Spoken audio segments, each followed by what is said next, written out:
안녕하세요. 구건석 성형외과 대표원장 구건석입니다. 네, 오늘은 앞턱 윤곽 수술 후에 간혹 나타나는 부작용 가운데 앞턱 처짐에 대해서 알아보도록 하겠습니다. 뼈 전진술 또는 후방 이동술 같은 절골술이 아닌 튀어나온 뼈를 갈아서 좀 밋밋하게 한 경우에 앞턱 처짐이 자주 나타납니다. 그래서 턱이 좀 앞으로 나온 사람에 있어서 여간에서는 갈아내는 수술을 해서는 안 됩니다. 차라리 뼈를 이동하는 그런 편이 훨씬 안전하고 턱끝 처짐이 덜 생기는 결과를 얻을 수 있습니다. 그 이유는 뼈를 갈아 없애버리면은 이쪽의 볼륨이 완전히 뼈가 없어져 버리기 때문에 당연히 이 근육의 긴장도가 떨어져서 밑으로 축 처지게 되죠. 그래서 3D CT에서 보다시피 턱뼈를 이렇게 갈아버리는 경우도 환자들 가운데 간혹 보게 되는데요. 이런 경우는 이만큼의 공간이 없어져 버리기 때문에 근육이 밑으로 떨어지게 됩니다. 이런 분들은 웃을 때 턱 밑 주름이 더 깊어지게 되고 굉장히 길어 보이게 됩니다. 이런 경우에도 기본적인 수술은 앞턱 근육 올림술 또는 앞턱 근육 재배치라는 수술입니다. 다음으로는 실리콘 보형물을 제거한 이후에 나타나는 턱끝 처짐도 자주 보게 됩니다. 그것이 발생하는 이 메커니즘은 절개를 하고 앞턱에 있는 여러 가지 종류의 근육을 뼈에서부터 분리한 다음에 여기다가 이렇게 보형물을 넣게 되는데 보형물을 빼게 되면 이쪽에 공간이 생기게 되면서 이 근육이 느슨해져서 밑으로 떨어지게 되죠. 이렇게 보형물을 제거할 때 근육의 텐션을 면밀하게 살펴서 제거와 동시에 근육 올림술을 하게 되면 턱끝 처짐을 예방할 수 있고요. 제거를 한 이후에 이미 시간이 지나서 턱끝 처짐이 상당히 뚜렷하게 남아있다. 이런 경우에도 역시 이 세 가지 수술, 즉 멘탈 리서스펜션이라고 하는 턱끝 근육 올림술과 턱뼈 전진술, 그리고 턱 밑 주름 피판술, 이 세 가지를 적절하게 혼용하여서 각 사례별로 적용을 하면 좋은 결과를 얻을 수 있습니다. 네, 한편 턱이 길더라도 턱끝이 뒤로 물러나 있어서 턱 길이를 줄이면서 앞으로 전진한 경우에는 턱끝 처짐이 상대적으로 덜 나타나게 됩니다. 그 이유는 이쪽에 턱의 길이가 전진함으로써 이렇게 늘어나기 때문에 턱 밑 처짐이 덜 생기게 되고 이 근육도 앞으로 전진하기 때문에 밑으로 처질 만한 공간이 덜 생기므로 그런 부작용이 잘 안 나타납니다. 그래서 이것을 이용을 하면 턱을 후방으로 이동했을 때 나타나는 턱끝 처짐을 턱뼈를 앞으로 이동하면서 근육을 올려주면 턱끝 처짐을 완벽하게 해결할 수 있다는 것입니다. 자, 이 사례도 상당히 뼈는 길었지만 뒤로 물러나 있어서 뼈의 길이를 줄이면서 앞으로 전진했는데 역시 턱끝 처짐은 전혀 생기지 않았고 턱 밑 처짐도 발생하지 않았습니다.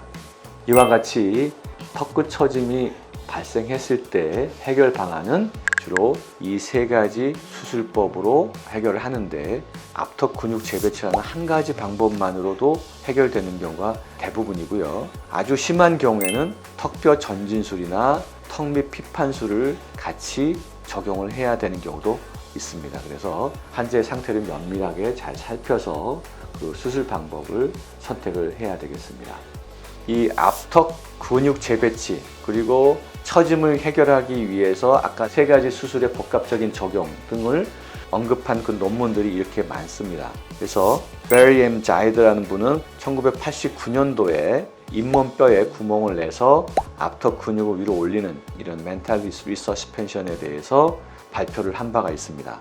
그리고 위치스친을 예방하기 위해서 절골술을 할 때 되도록이면은 뼈에 붙어 있는 근육을 많이 박리시키지 않고 턱 밑 절개를 통해서 수술하는 방법이 좋다 하고 주장하는 분들이 많이 있습니다. 이것도 역시 턱 근육을 박리한 이후에 턱끝 처짐을 예방하고자 하는 그런 노력의 일환입니다.